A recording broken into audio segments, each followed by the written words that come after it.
Gigantic.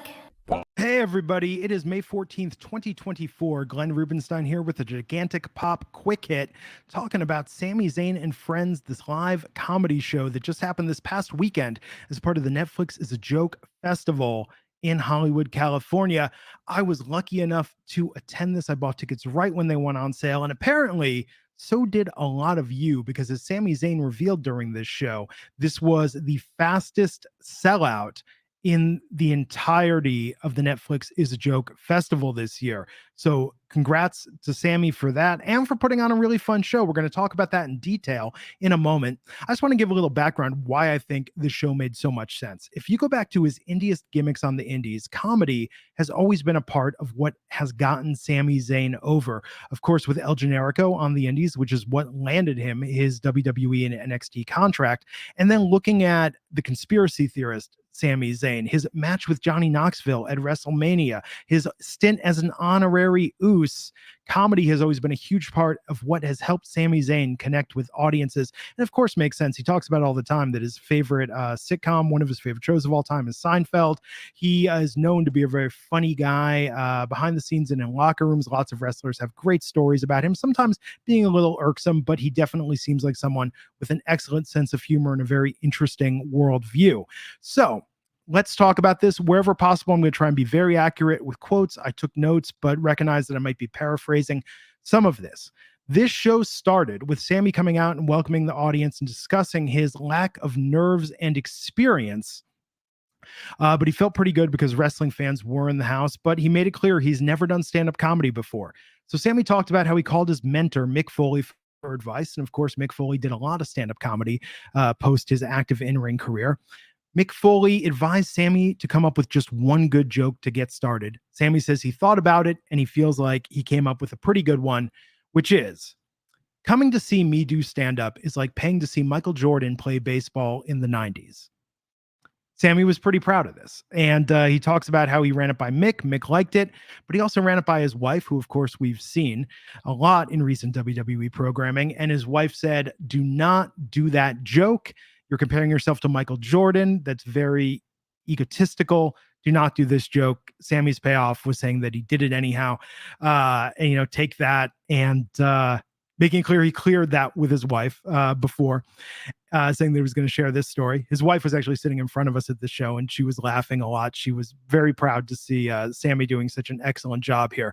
But Sami got a lot of mileage out of that joke. Between the story and repeating it, he must have repeated it 3 or 4 times over the first 10 minutes of this show, and you could tell the crowd was definitely on his side. So Sami then alluded to a story about wrestling in Portugal earlier in his career. He was wrestling against a local wrestler named Ultra Psycho. Sami found out before this show that Ultra Psycho had 11 matches, and that match with him that night was going to be his 12th match. Sami was nervous, but it was going okay. At a certain point, though, he decided to do a dive to the outside, and only when he was in midair did he notice that Ultra Psycho was not in position to catch him. So Sami got banged up pretty hard. Afterwards, he went backstage. Ultra Psycho apologized profusely, was very sorry. Sami was reassuring him. And then right when their conversation was done, Sami was turning to walk away. And Ultra Psycho tearfully asked him, but besides all the mistakes, was it good? Sami then talks about his dilemma, whether to be honest or to reassure him. But he's talking about, his own dedication and the unpredictability of wrestling, which is much like the unpredictability of comedy.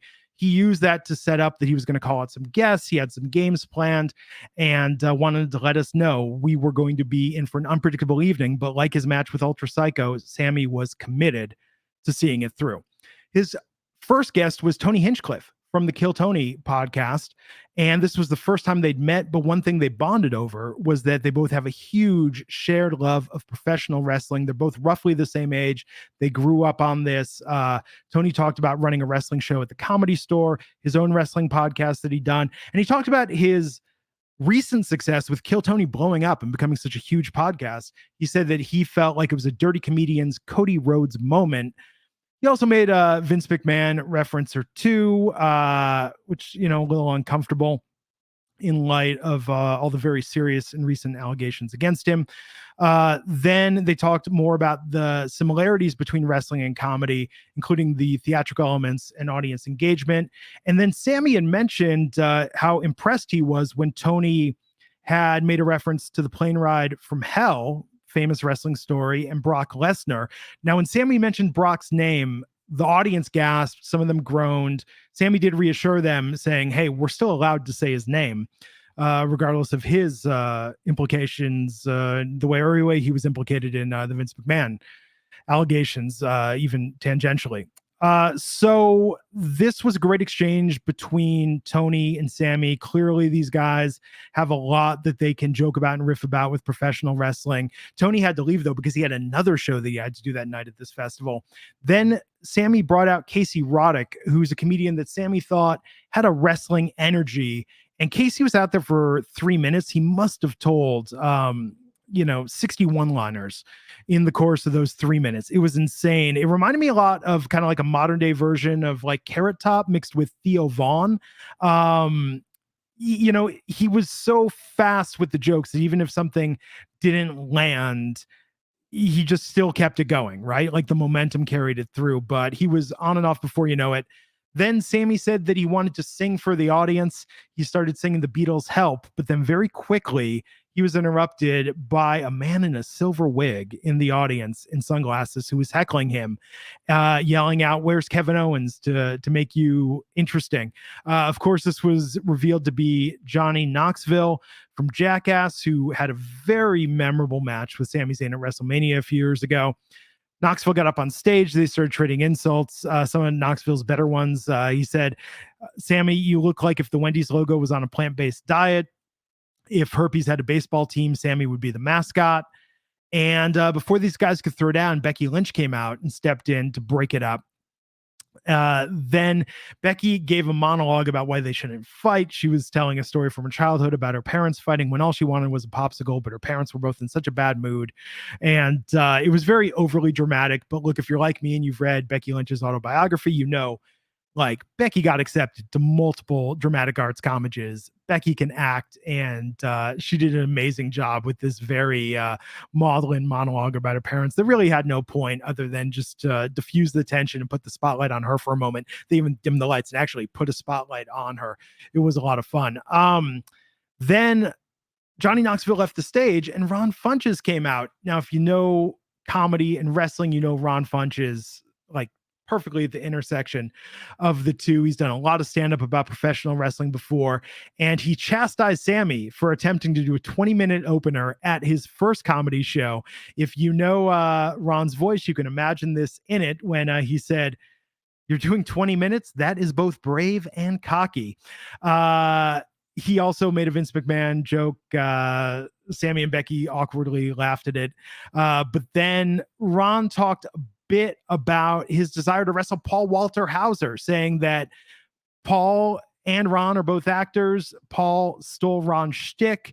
Paul recently beat out Ron for a role in the Naked Gun reboot. So what was interesting is that Ron suggested perhaps a tag match against Paul Walter Hauser because Paul has a lot of AEW and indie friends. Ron suggested doing something in GCW, and Sami said, "Well, I'm currently under contract." But then Becky Lynch confirming Fightful's report. Becky then said, "Hey, I've only got 3 weeks left in my contract. I might be available." So that was kind of a fun moment there, but we'll see if Paul Walter Hauser and Ron Funches develops into an actual match. Then Sami talked about how he wanted to do a game called So You Think You Can Promo, and he brought out WWE's Kathy Kelly, who was really funny. She was really quick. She did so well with this segment. They brought up 3 volunteers from the audience. One was a woman who had to be a wrestler called the Beefy Brawler and cut a promo against a vegan wrestler. This was a lot of fun because she was mentioning local LA food joints. She really got the audience over on her side. The next participant got assigned a gimmick called the Gentrifier, who had to cut a promo against Rent Control Rick. And it sounds weird, but you know what? The audience loved it. The third volunteer I felt a little bad for because this guy looked reasonably like Drake. And so Kathy addressed him as Drake and said, cut a response to Kendrick Lamar. It was clear this guy wanted to, had some nice things to say to Sami and bond with them. He was, I believe, complimenting Sami in Arabic, but it wasn't really on topic. So it kind of was a bit of a lull in the segment. Anyhow, the Beefy Brawler, she was massively over with the audience. She ended up being the audience favorite in this segment, but all three walked away with signed copies of Becky Lynch's autobiography, which was pretty cool. Then Johnny Knoxville reappeared with a long stem bouquet of flowers to give Sami Zayn and bury the hatchet. They said some nice things about one another. It looked like they were going to make up. But while this was happening, Wee Man from Jackass snuck up behind Sami.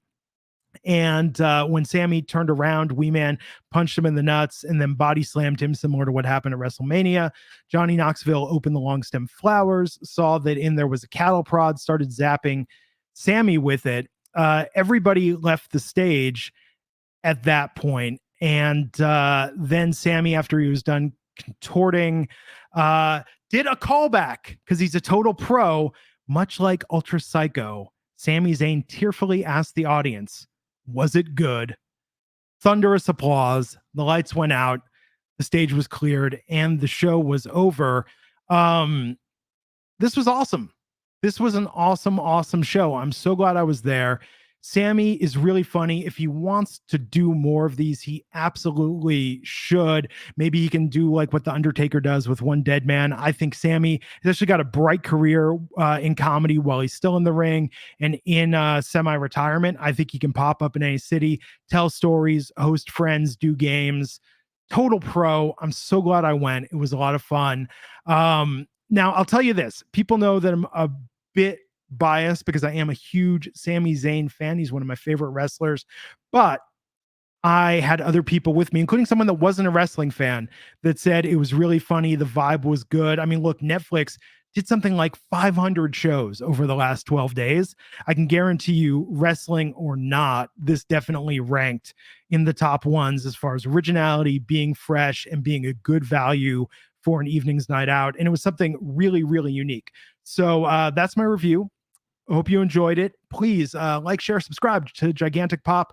We're back here regularly with myself and Raj Giri and former WWE and TNA superstar Matt Morgan talking about the latest in pop culture and a hefty dose of wrestling as well. You can find me on Twitter. I am at Glenn Rubenstein, and we'll catch you back here next time on Gigantic Pop. Take care.